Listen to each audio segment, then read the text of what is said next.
Welcome to That Entrepreneur Life, a podcast about entrepreneurship that takes you from idea to launch and beyond. Each week, your hosts, Andrew Lees and Clint McPherson, discuss different business topics aimed at adding value to any entrepreneur's journey. Welcome back, everyone, to another episode of That Entrepreneur Life. I'm Clint McPherson, and we have a very special guest on the show today. She's an attorney turned happiness coach, and she knows the true success starts within. You'll definitely want to stick around to see how she can help you transform your mindset and business. But before I introduce our special guest today, I want to remind you to subscribe to our podcast and to our mailing list through our website so you don't miss out on all the free resources we have to help you start and grow your business. With that said, I'd like to welcome our guest, Becky Morrison, to the show. How are you doing today? I'm good, Clint. Thanks for having me. Yeah, for sure. I mean, I'm excited. And I mean, I really appreciate your time. Like I said offline just a second ago before we hopped on and started recording. But anytime we get individuals, we have a large demand right now for being on our show. We're booked out. I mean, we're so many episodes ahead too, and we're booked out, which is a good problem to have, right? But it also, through the vetting process, sometimes people don't make it through, right, initially. But again, I'm small business minded. You know, it's not that I have a problem with the larger businesses and stuff like that. But as an entrepreneur, that's where my mindset's been. So I always like to keep in mind and look at different aspects from different people that we can bring on the show that can add value to what our entrepreneurs and listeners are, can get out of it on a weekly basis. Awesome. And so, Becky, with all that said, can you take us back, our listeners back, and myself to when your entrepreneurial journey actually started and what it is about entrepreneurship that really gets you fired up on a daily basis? So I you asked that question and I'm sitting here thinking how I'm going to answer. And my first answer was going to be, well, I started my own business. I'm in year 3 now. So 3.5. 2.5 years ago. And so that was going to be my answer. But the reality is that my journey towards entrepreneurship probably started well before that, right? Like I had the experience of working in big organizations and what that looks like.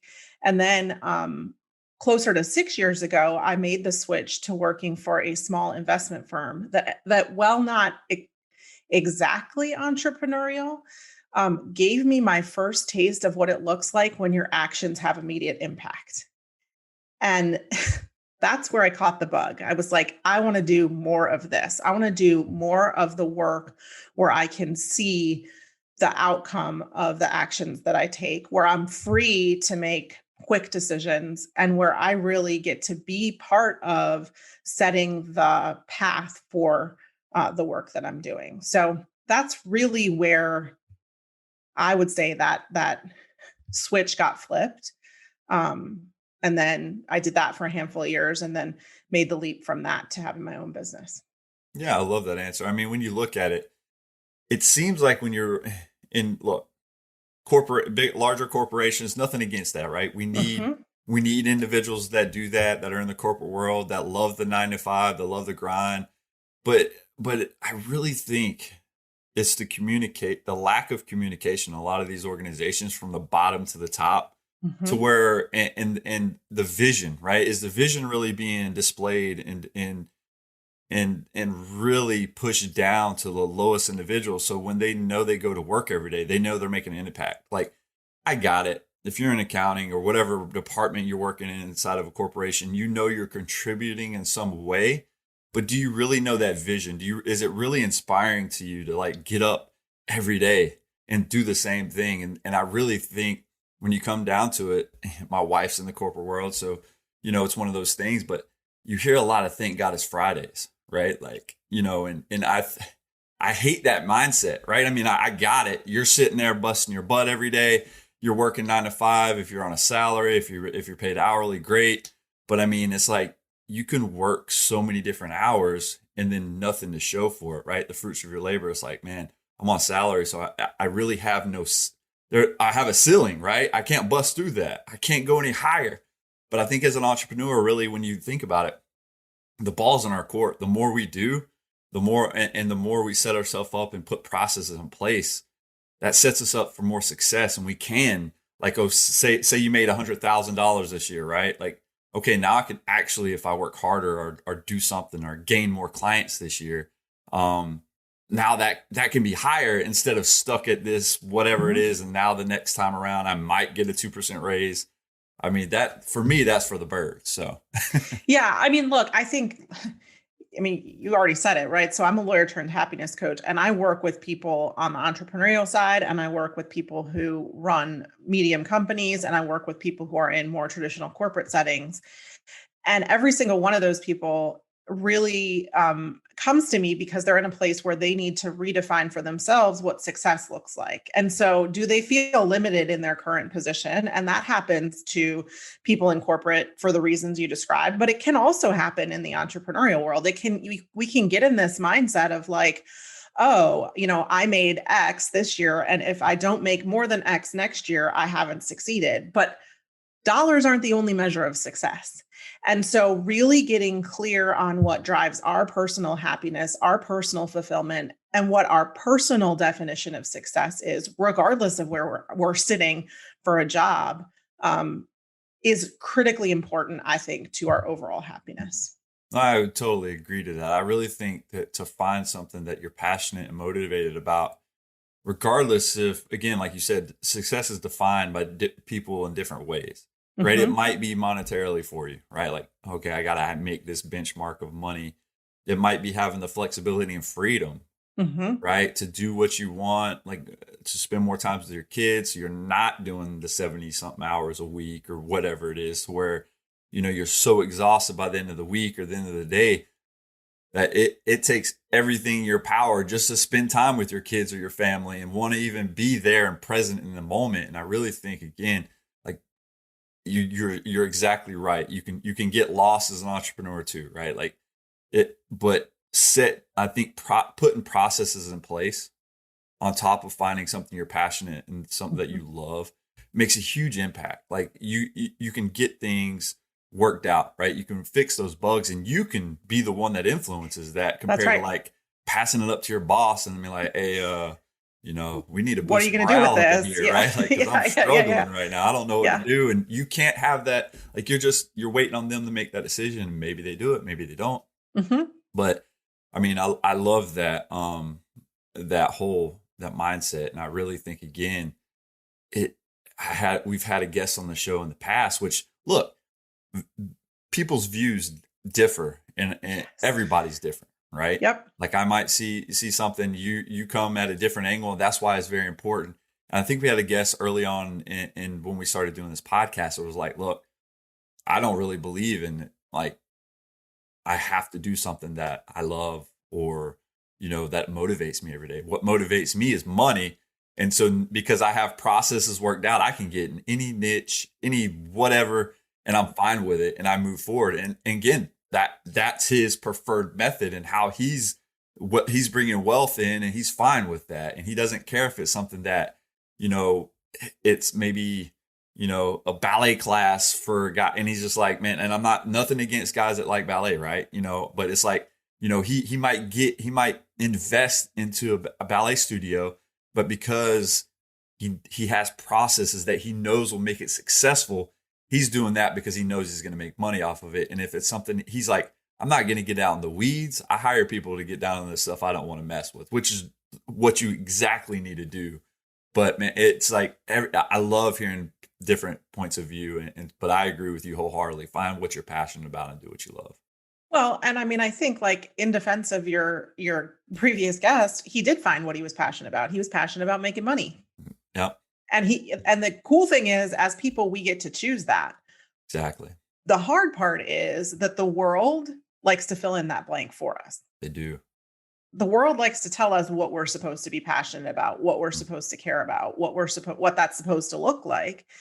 And I mean, at the core of the work that I do is really helping people identify what their top priority is, and then owning that top priority unapologetically. So if money is your top priority, if that truly is a motivator for you, it is truly what brings you joy because it comes with freedom, or it allows you to do X, Y, and Z, right, or whatever the reason behind it is, awesome. own it, Yeah. and then live intentionally in that direction. But I think where we get into trouble is when we when we say it's one thing, like we say it's money, but it really is impact, or we say Mhm. it's money, but it really is passion and purpose. And then we're trying, like your focus is split. You're trying to pull yourself in two different directions. There are going to be times when those two things conflict.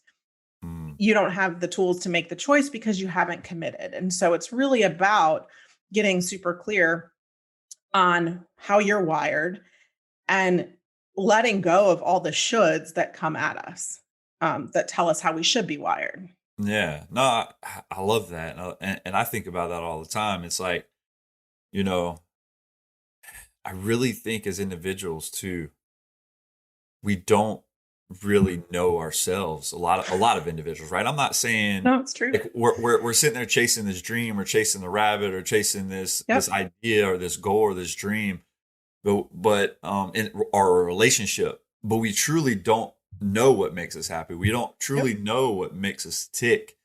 And I really think again, and I really love how some of our past guests talk about being present in the moment and just taking time and understanding yourself.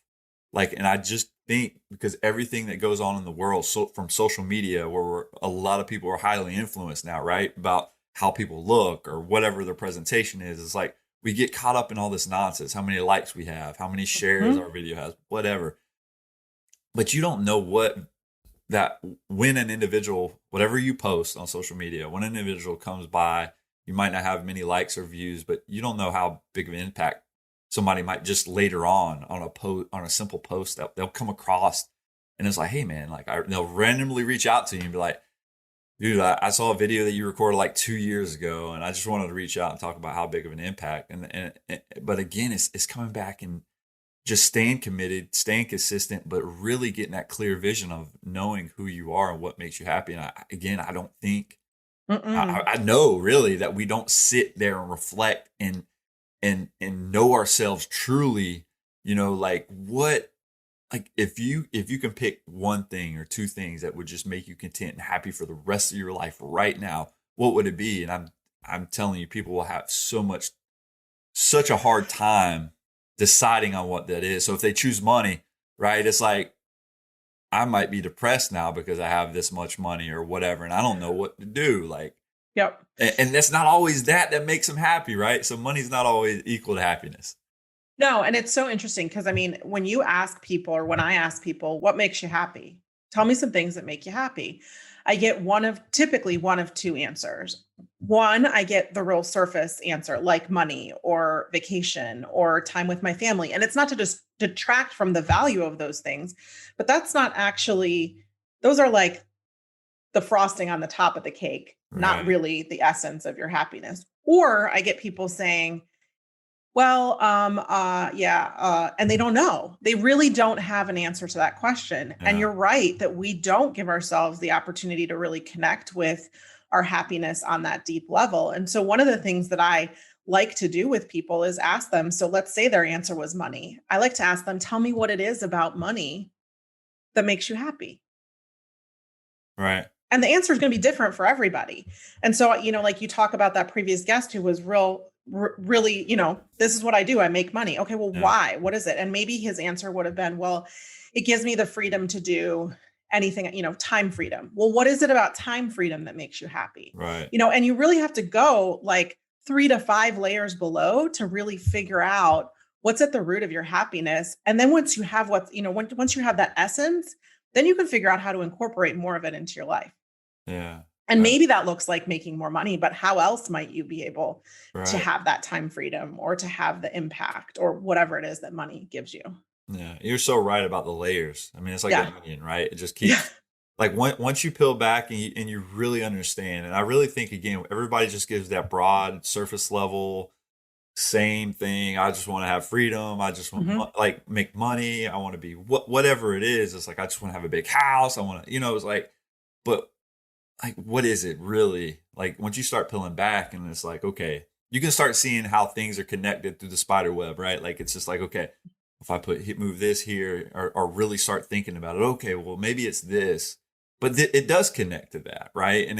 Yes. And it's funny that like when you actually look down on it and you start looking at yourself and you actually have that outer body experience and you're like, okay, well, let me take a step back. Let me just like, okay, is what I'm doing right now truly making me happy? Mm-hmm. And what is the happiness? Like, what Mm-hmm. is it? The money? And asking yourself, and I think it really comes down to questions and asking yourself, like, what is it? And just continuing to ask yourself that, because you might, when you ask yourself initially, it might be that broad surface level answer. Right. And then like, I'm sure that's why you coach this type of stuff, right? To really like get in and like, okay, got to give me something else. Like, Yeah. was there something that happened in your life or something that you were exposed to or something that you've came across that really like got that etched into your brain because it stemmed from somewhere. Right. And I really think at some time you got to peel back that onion. And I love how you mentioned the layers portion there. Well, and I would just say too, like, take your example of the big house. It is not uncommon for somebody to answer something like that. And when we peel back the layers, what the answer becomes is, when I have the big house, I will know I have arrived. Right. They don't even actually want the big house. Right. They just want an outward indicator that they've been quote unquote successful enough. Right. Right. And that, knowing that is powerful, because then you can unlock, well, how else might you know that you're successful enough that doesn't require you spending, 6 to 7 figures on a house that you're not that attached to? Right. Right. Same thing with the Lamborghini, right? Yeah. Like, Yeah. it was like, or whatever car you're like, and it's just like, Yeah. like, is that really okay? It might be temporary happiness that you're like, okay, I got this thing now. I know I arrived, and it's like, Yep. again, that's not always the case. Yep. So, I mean, and knowing that you're like attorney, what did you learn as an attorney working in large law firms that you've been able to apply to entrepreneurship and to what you're currently doing, if anything? Yeah. Well, no, I mean, I think, look, there's no question that having a legal background has made certain aspects of entrepreneurship way easier. I'm not intimidated by contracts. I'm not intimidated by legal formation. I'm not intimidated by, thinking about potential legal risks as you set up a business. That's all part and parcel to what I've learned and the world I've operated in. And, interacting with other entrepreneurs who don't have the same background, right? That can be a real source of intimidation. Yeah. I don't have that. So that's one piece I think that background has helped with. But I actually think from a coaching perspective and from a true work that I do perspective, one of the biggest gifts that I got two gifts that I got as an attorney is, one, really being able to explain complicated concepts in a simple, approachable, practical way. Because I worked both as an antitrust litigator, which is complicated economic litigation, and I worked as a legal technologist. And so I often was translating between business and technology, between clients and technology. And so I really got good at understanding and putting in plain language difficult concepts, which has helped in the work that I do. And the other one is sort of pattern spotting, or what we in law school in particular call issue spotting, being able to take a mess of facts, pull the important ones and spot a pattern. Yeah. And really like get to the heart of the matter and boil it down to an issue or a question that needs to be addressed so that we can solve a problem. I love that. I really think, yeah, like you just said, you're able to simplify things now because, like legal jargon, I mean, and it makes your eyes cross for a lot of people like me, like, Yes. that is not educated on that side of the house. And I really think, but knowing that, and like you just said, knowing that you have to simplify really when you're educating somebody too. Yes. Because again, whether it's digital marketing in the space I am, whether it's the happiness side of everything, but really being able to say, okay, like these are the terms that I typically use. But let me simplify this. So you're not coming in thinking like I'm trying to teach you Spanish or some foreign language that you've never heard of, and your eyes start crossing and you're like, okay, what does that mean? And I really think that gives you a huge leg up when it comes to the education process for your clients, to where you're like, okay, not want to say dumb down because, you don't want to insult anybody, but it's really like, gotta just simplify things. And sometimes it's like, that approach is so helpful because it gets you that trust a lot quicker, right? Because you're like, okay, well, I need to educate clients. And I really think if we, as entrepreneurs, if we really are in, just adjust our mindset, and it's like, it's not about making money. It's about educating people, because if I educate people enough and they start listening to me, they're actually going to start paying me for my advice, you know? So I really love that portion. Yeah, no, and it's true. And the reality is nobody likes to feel, I'll use the word dumb, right? Like nobody likes to feel like they should understand, but they don't know. And there's so much jargon and words, like even as you come from a digital marketing background. When I talk with somebody about that stuff, I'm not super well versed, but I don't want to be the idiot who's like, wait, what, how does SEO work? Like, I know that search engine optimization, but like, what does that actually mean? And like, not more important than what it means. What does it mean for me? What do I need to know about it? Yep. To be able to buy or to be interested in buying your services. And so it's like being able to put it in language. It's not dumbing it down, but put it in language that an uneducated consumer isn't going to feel like, I don't want to ask the question, you know? Right. I don't want to be the one person who's like, I've heard of SEO a lot, but like, what is it? Yeah. And I really, and this is how I approach my clients in a lot of ways. I'm like, look, guys, if you're unsure about something, or if you want me to explain something, if you want me to educate you on something, because I'm going to try to do that along the way and let you know. But I don't want to insult your intelligence, because you might have heard this and you might have researched things on your own. So let me know when I really need to do this, and I'll start doing it. And then you're like, well, I know what it is. And I'm like, okay, well, hey, if you want to circle back around, or if I need to explain something, you know, in more simplified terms, so you better understand why this is important and why it's beneficial to you. Yep. Just let me know. And I really think when you put the ball in their court, it empowers them, one, and two, it's like, again, you don't want to insult anybody. And I just tell them, like, look, I don't want to insult you right off the bat, but I don't know how much you know about this, or why, you know, I want to explain why when I do my audits or whatever I do for a client, I come back and try to explain, this is why I'm recommending this, and it'll help you this way. Right. That's the big thing, is like, what's the practical impact to me?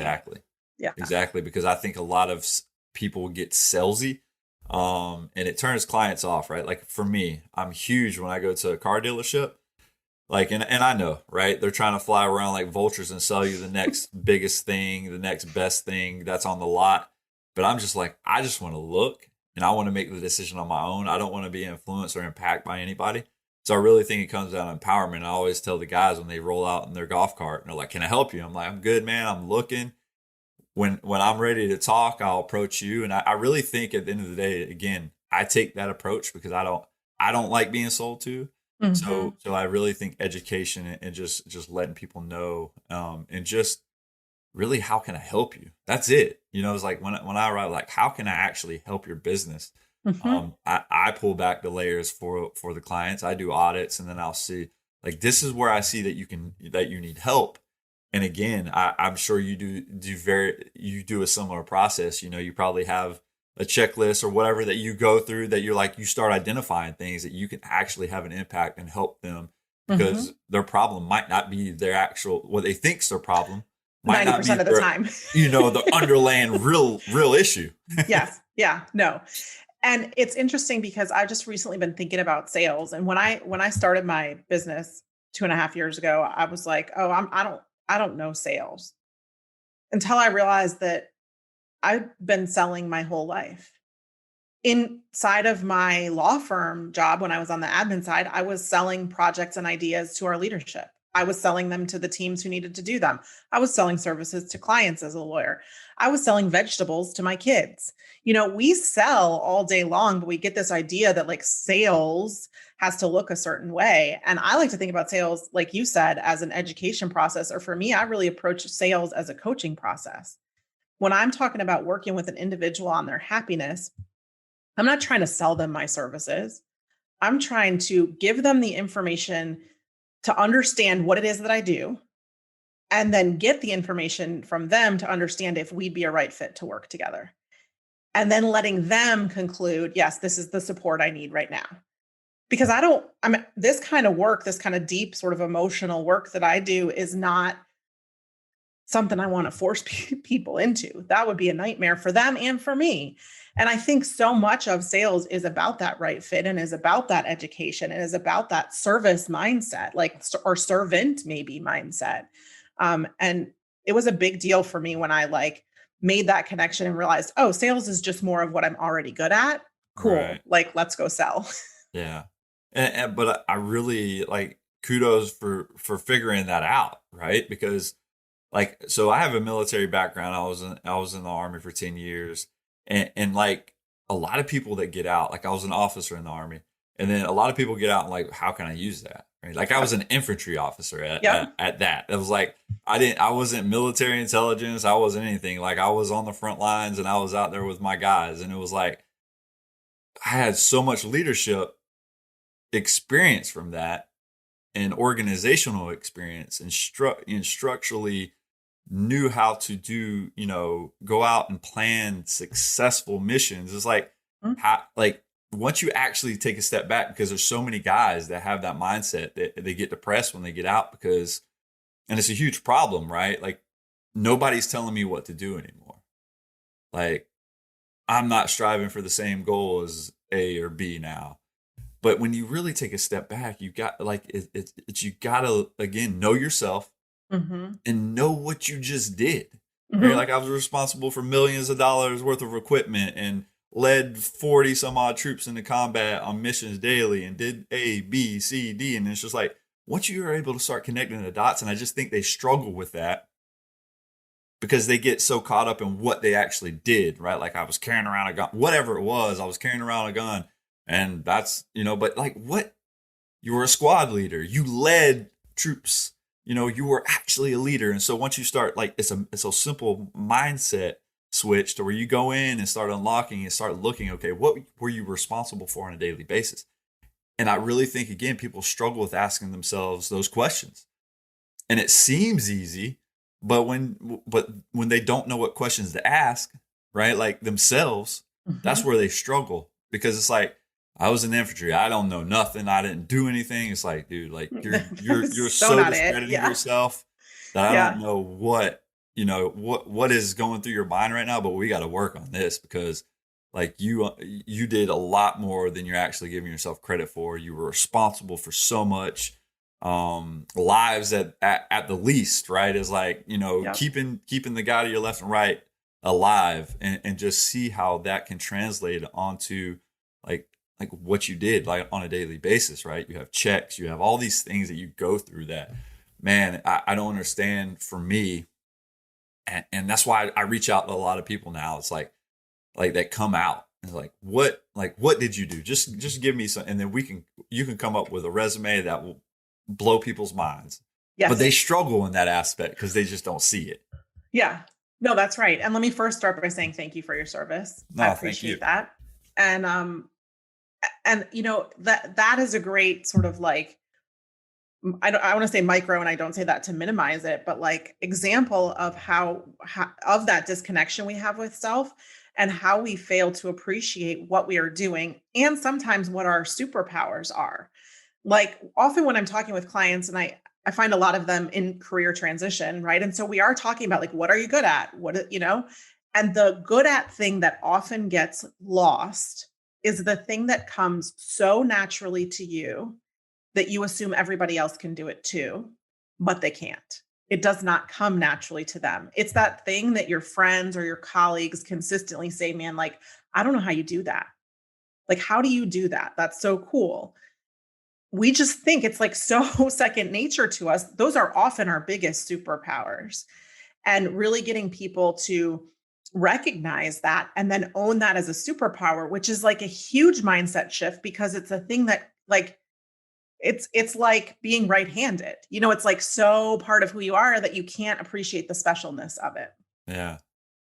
It's just so easily overlooked, right? It's like when something comes naturally to you think it comes naturally to everybody. And that's not always the case. I mean, from communication, and I really think that's the most terrible part when it comes to just businesses or anybody in general. It's like, if you can have good open communication and you're able to get your point across, you're going to be fine.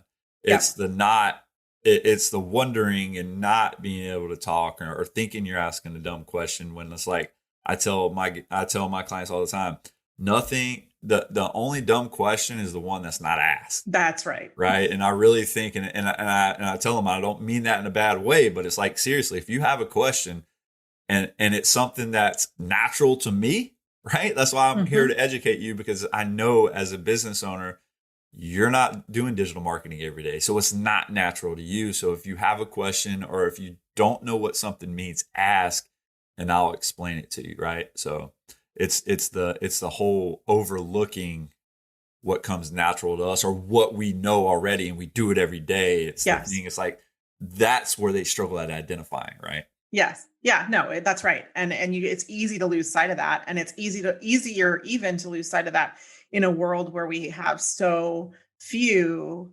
moments where we're just with ourselves, for sure. And really thinking about what's going on in our heads and in our hearts and where we are. Yeah. Yeah. And that comes to a good point. We need to check ourselves, right? We need to have that time to where we need to at least set aside. And I really think like journaling is a good thing, or whatever works for you, right? Meditation, just something that gets you to where you can be present in the moment, something to where it doesn't have to be a long period of time, because people are like, I don't know how to meditate. It's like, just sit there. Yeah, literally just sit in the quiet. Exactly. And I'll give you a couple of like little places you can grab quiet in a lot of places. You can grab quiet. Like I have the kid pickup job from school a couple times a week. Yeah. Inevitably, I'm waiting in a line of cars. I could pick up my phone and check my email or look at social media. I could listen to the radio, but I've started turning off the radio and just being quiet. Yeah. That's a chance to connect with yourself. Yeah. When you park at the grocery store and you park at the end of the parking lot, take a walk with your mind and nothing else. That's a chance to connect with yourself. I even know a couple of coaches who work very heavily with hospital employees. They suggest when they get in the elevator, it's a chance to breathe and really focus in on your body, your breathing, yourself, your mind, not thinking about where you're headed next, what you're going to do next, what's for dinner, what you have to pick up on the way home or whatever. Just be with yourself for just 30 seconds. Love it. We don't do it enough. And the more you do it, the more you reestablish that connection. Yeah. It's just bringing back to that, like, that center, like centering yourself. And again, I think we're just always on the go. And I really think, like I said, we just need to check ourselves more and make sure, because if you think, just like you just pointed out, we have the time. There's so many times where we can do it and sit there. You know, you just ordered food through a fast food drive-through. You're waiting, especially if you go to like somewhere like Chick-fil-A, where they always have. You're waiting a minute. Yep. You have plenty of time to sit there and think. I mean, they do get you out pretty good, but you do have some time to sit there and center back and be like, okay, and just connect with self. And I really think identifying those points in time, are really just putting that on your schedule. If you're a person that makes a schedule, and just saying, okay, when I wake up, I have plenty of, like, if I work out or whatever you do, you have that time to do it. Just make it do it. We all have the same amount of time in the day, and you might work more hours or whatever it is, but we do have some time to connect ourselves, at least 5 to 10 minutes at a minimum. And I will just add, if you're a person who carries, and I'm holding up my smartphone, your smartphone will tell you how many hours you've interacted with it in any given day or week, and doing what. You can look at that and know where you might be able to reclaim some time. For sure. You can look at that and know, I don't need to spend 2 hours a week or 2 hours a day or whatever the number is on Facebook. I can reclaim 10 minutes from that time to spend a little time journaling or meditating or reconnecting with myself. And that can be a cue, like, oh, I'm going to click on Facebook. No, I'm not. I'm going to breathe. Yep.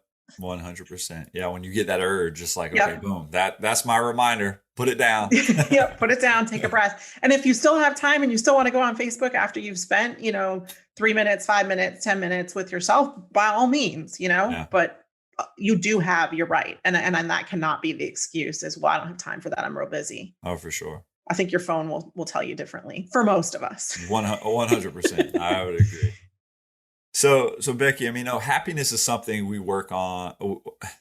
I don't think we work on enough, but it's something that we work on or at on a daily basis, right? Or trying to find that, especially if you're in search of happiness. And it can be so important to our success, both personally and in business. So, with that said, what advice can you give entrepreneurs who may be struggling with happiness right now and balancing that work-life balance? Because that is one of those things that's hard for, I know entrepreneurs and I know people that are working the 9 to 5 grind in the corporate world. Yeah, so I have a couple of thoughts. And the first is one that has been coming up a lot in my work recently is people will come to me and say, I'm unhappy. I need to get out of situation, the project, the job, the relationship, Right. whatever. And it's become very clear to me that actually what's better is to figure out how to make a difficult situation temporarily workable so that you can architect your future happiness instead of trying to escape unhappiness. Mm, When you're in an escaping unhappiness mindset, you tend to settle. You tend to settle for the thing that looks shinier or brighter, the thing that maybe meets, half of what you need, but it just has the one or two things that relieve the pressure of the current unhappiness.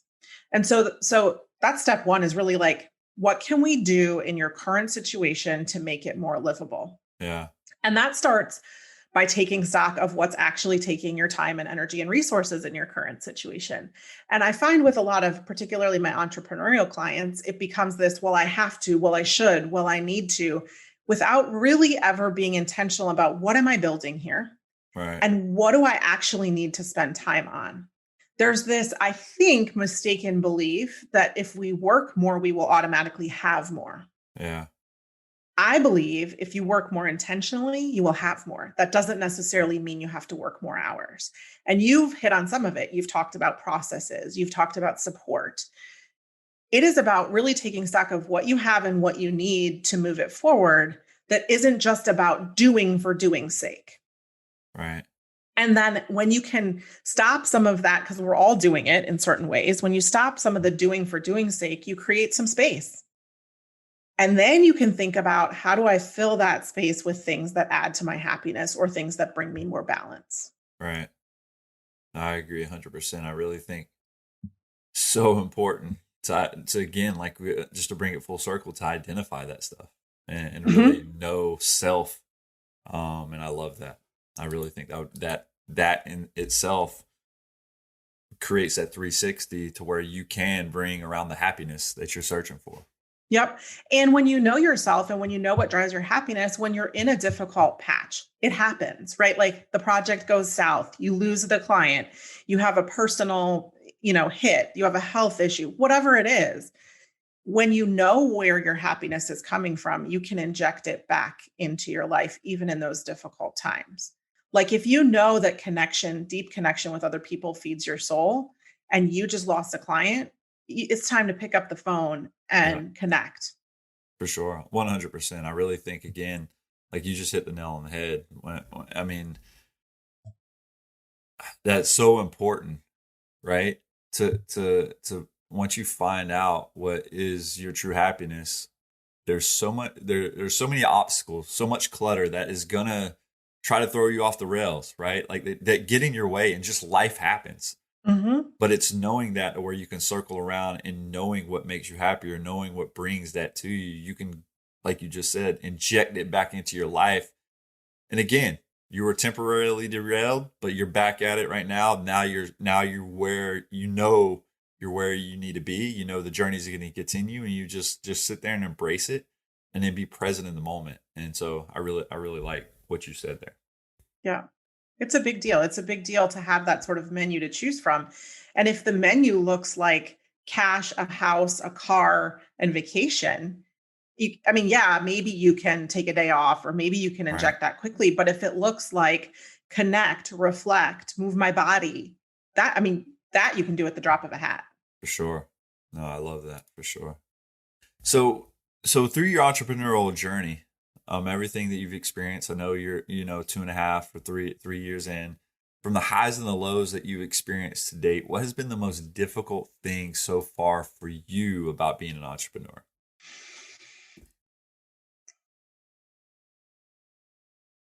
I, mm, I think there's two things. I think one I solved in pretty short order, but I realized pretty quickly that being an entrepreneur can be very isolating. And so I've worked very intentionally to build a kind of a community of coworkers, if you will, who are other entrepreneurs who I connect with on a regular basis. And that's made a huge difference. And so I have a couple people who I come together with once a week, two people once a week. And we're able to talk about, like, what are you struggling with? What have you learned? How are you feeling? Are you ready to quit today? Because we all have those days where we're like, is it going to work out? And just having that support and having that camaraderie has been huge. And it's different than having friends. Like, I have friends, but I really think about these people as colleagues. Like, we are co-building our separate businesses together. And then I would say the other thing that's been a learning process for me is that there is no one formula for success or for how to build a business that works, because there is no one formula for happiness. Right. And so because that's unique to you, the way that you're going to build your business is unique to you. And I come from like a super high achieving background. So when I launched my coaching business, I was like, okay, so this is how I'm going to do it. I'm going to have one-on-one clients, and then I'm going to have, evergreen income through a course. And then I was like, wait a minute, what do I want to do? What kind of work do I like doing? What actually feeds my happiness? And I dialed it way back and said, I want to focus exclusively on working with clients one-on-one for now. Right. Because that's what I like doing.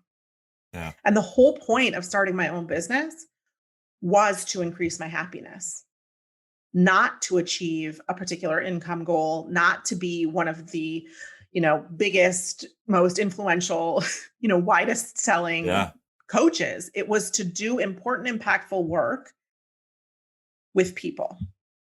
That basically, at the end of the day, adds value, right? Yep. Because the value, with the value you add, and you're taking how can I help individuals become happy? Yep. That in turn is feeding your soul, and also in turn is going to actually get you paid at the end of the day, right? Because you're fully invested. You've educated yourself. You continue to educate yourself, and you're learning as you continue to go. I mean, I really think when we learn something like SEO, right? Like for me, digital marketing, like you tend to stop. Yes. Like when I first got, and I knew that was a huge mistake when I first got into my space, is like I learned everything as fast as I could without thinking about, oh, this stuff changes regularly. Yeah. And so when I was like I found myself a couple times like while I was educating a client, re-educate myself because an algorithm changed or something with a wrench was thrown into this whole process that was like, okay, well, I have to actually pivot on how we do this, because the processes and checklists I have, might be okay, but there might not be achieving the results they did 2 months ago. That's right. Right. And so it's constant change in the whole process to where you're like, whoa, mind blown. Let's continue to go. So I really think, just continuing to stay at the forefront and knowing what is going on in your space and continuing to do it so you can stay at the forefront of what you do in your customers' minds. I really think that's where it pays off hugely. Well, yeah. And I think sort of related to that is also just being really cognizant or really focused on not growing for growth's sake. Like just to say you've grown. Right. Right. Growing because you're growing in a way that's meaningful to your success. Right. That's important. And it's easy to lose sight of because there's this I don't know if this exists broadly in the entrepreneurial space. I suspect it does, but certainly in the coaching world, there's this idea of like, you must always be getting bigger. Yeah, no, I would agree with that. Like, I think even in the digital marketing space or whatever space I think you're in as an entrepreneur, it's like, if you're not continuing to scale or continuing to get larger, you're not successful. Right. Yep. But it's like, okay, well, if me having an impact just as a solopreneur or having a small team is what truly makes me happy, so I don't have to juggle 100 employees or whatever it is, where that can get in itself tiring, and now you're having to set up a whole different process of communication. I really think, the people that want to stay small, that's not that's not the issue. It's the issue of getting over the fact that you're listening to the outside world tell you that if you're not getting larger, right? Like you don't have a legitimate business. And it's just like, no, I'm content with having, 10 to 30 clients or whatever it is in that time. Or I'm content with having 10 to 20 people that I coach on a regular basis because I am having more of an impact on, not only on them, but on what internally. On me, my life. Yeah, absolutely. Exactly. Yeah. Absolutely. And I think, look, like my test for me, like just personally, my litmus test has been, does growth feel expansive or stressful? Right. Like overwhelming? Because when I think about like earlier in my business, the idea of like growing and having a team and like running a digital, like that just didn't even feel exciting. Why would I want, like, why would I want to do something in my business that I'm choosing to run that doesn't feel expansive? And so, I did one-on-one and that felt delightful. It felt expansive. It felt like I was having an impact. I could see the impact I was having because I'm working with people directly. And I'm about to sort of launch a group coaching kind of membership hybrid, but it feels expansive. Like it feels like the next right level, but it's taken me a little minute to get there. And I've had this sort of like growing pains of this tug of war of I'm supposed to be growing, but I only want to grow in a way that feels expansive. Yeah. No, I love that. And also, and I really think another key takeaway is what you said a little while ago is as entrepreneurs, and I've been in this boat too, it can feel very isolating. Yeah.